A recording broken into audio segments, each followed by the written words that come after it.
Le color shaper se représente avec 5 formes de pointes différentes. Je commencerai avec un exercice à l'huile au cours duquel j'utiliserai la pointe concave biseautée, la pointe biseautée effilée et la pointe biseau plat. Je prépare ma couleur avec le biseau effilé, je la ramasse en plaçant la pointe latéralement sur la palette, exactement comme si je tartinais du beurre sur un toast. Vous remarquerez que je pince sur une surface foncée. C'est un panneau que j'ai enduit avec du gesso noir. Je manie le color shaper avec de petits mouvements latéraux pour étaler la couleur de la même façon que du beurre sur un toast. Ce dernier se nettoie aisément avec un chiffon quand on passe d'une couleur à une autre, ce qui n'est pas le cas avec les pinceaux qu'il faut laver et rincer soigneusement.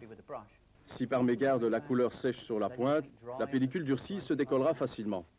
Je trace une fine ligne verticale avec le color shaper, sans peinture sur la pointe, et je dégage la surface noire du panneau. Commencez-vous à comprendre comment cela marche?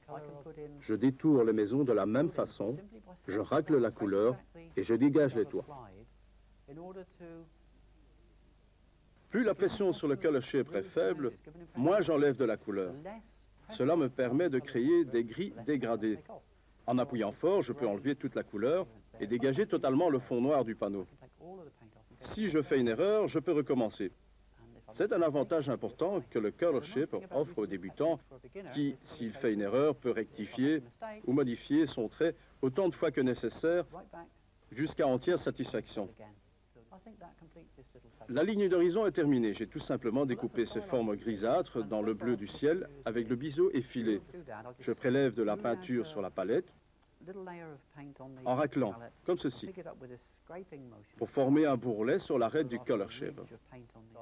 Je trace une fine ligne verticale avec le côté biseauté du color shaper et je crée ce joli reflet lumineux sur l'église. Je procède de la même façon pour les maisons, avec le même outil. J'étale délicatement des aplats de couleurs sur les parties ensoleillées. À présent, je vais indiquer quelques ombres et je choisis pour cela un biseau plat. Des ombres pourpres grisâtres à la base de ces maisons. Je manie le color shaper comme un pinceau.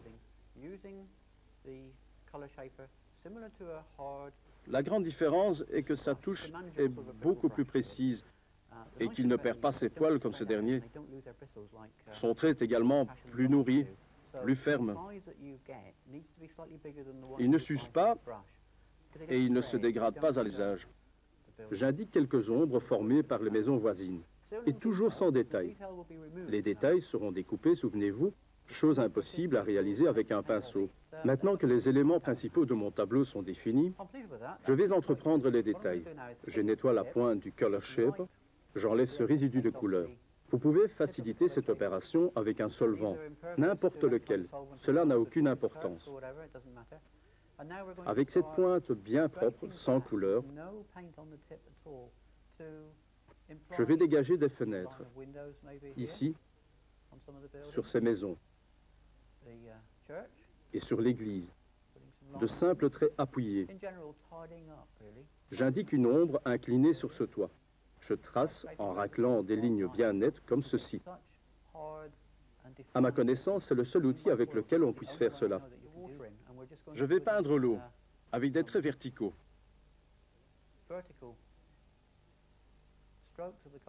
Notez comment je tiens le color shaper, comme un crayon ou comme un pinceau aquarelle. Observez aussi comment je tiens le color shaper, comme un racloir, ou comme un ciseau à bois si vous voulez.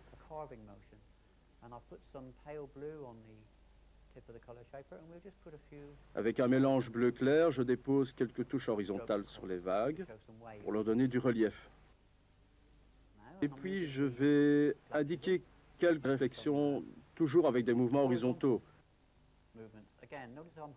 Ici encore, notez comment je tiens le color shaper, mais retenez la façon de manier cet outil dépend de ce que vous lui demandez de faire. J'ai choisi à présent le modèle concave. Avec la pointe, je vais creuser dans la couleur humide pour dégager l'endroit où viendra le sujet principal. Vous voyez comme c'est facile d'enlever la couleur avec ce genre d'outil. Je reprends le biseau plat pour peindre la cabine. Un côté est face au soleil. Je dépose la couleur délicatement sur la couche humide du dessous Voici la partie éclairée. Je vais utiliser un concave biseauté numéro 2 pour découper les fenêtres. Je les sculpte en maniant la pointe comme un ciseau à bois. Comme ceci. J'enlève la couleur. Voilà. Observez bien comment je les dégage en poussant la pointe du color shape dans cette peinture humide. Je peins la coque du navire avec un rouge lumineux. J'ai changé le numéro 2 avec un numéro 10. Le color shape, j'en profite pour vous le dire, est disponible en 5 tailles similaires à celles des pinceaux. Il y a les formats numéro 0, 2, 6, 10 et 16. La grandeur à choisir dépend de l'importance du travail à effectuer. Ici, par exemple, je travaille sur un panneau de 20 sur 30 cm et j'ai choisi un numéro 10 pour les grands aplats et un numéro 2 pour les détails.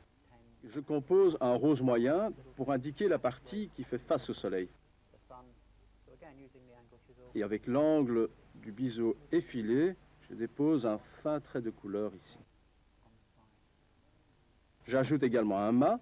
Cette fois encore, je me sers de l'angle du biseau effilé pour enlever la couleur avec un trait vertical dans la matière humide. Et voilà, voici le mât. Et peut-être une vergue ou deux ici en bas.